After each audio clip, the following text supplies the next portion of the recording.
14 times. Eddie Baker was just coming home after a 12-hour overnight shift in late 2014 when he was approached by a neighbor who family members say may have been suffering from mental illness. Well, after seeing Baker in his uniform, that man claimed he was being spied on, asked Baker if he was ready to die, and then opened fire.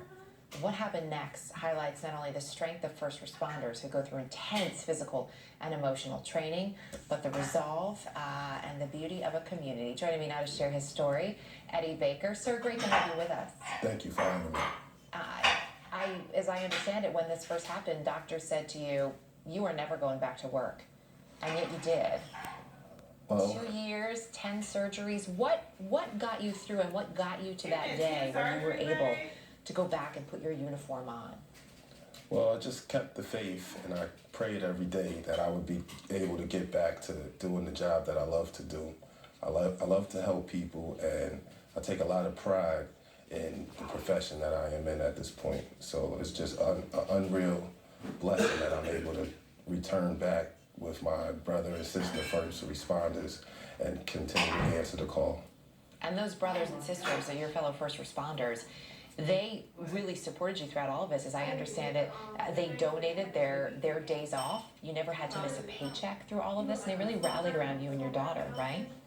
Well, that is a fact. The thing that I went through was a testament to humanity. Oftentimes in this day and age, we hear so many negative stories, and the way that people donated time and encouragement and held me up was unreal.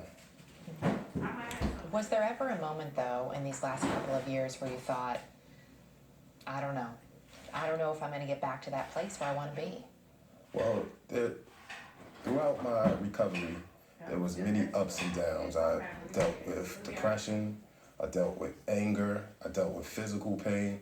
But what I tried to do, along with my family and friends, was to never let those feelings, those negative feelings of emotions control my life.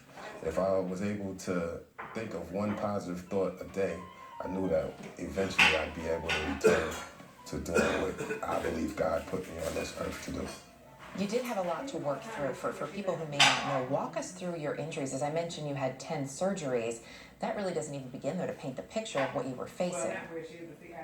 I was shot in several places, both sides of my chest, my spine, my arm, my face, hip, and it was an arduous recovery. But I'm just thankful that I was able to recover. I believe that my training that I received from the City of College Park Fire Department did play a major role in me being able to survive that encounter. We deal with and we train for dangerous situations all the time. When you were able to put that uniform back on, the first day that you were back on the job, can you describe that feeling? I believe that the first day that I was able to put my uniform back on and go back to work, that day I was with my 11-year-old daughter, and I think she was a little more happy than I was. But I was ecstatic. It was so good to get back with all my coworkers who are, like I said, they're like family to me. I wish I could name each one of them, but the support that they gave me was it was monumental. Well, Eddie Baker, I'm happy that you had them around you to continue to lift you up and support you as well as your family. And the City of College Park, very lucky to have you back. Eddie Baker, thanks for taking some time for us. Thank you very much. We appreciate it. My G.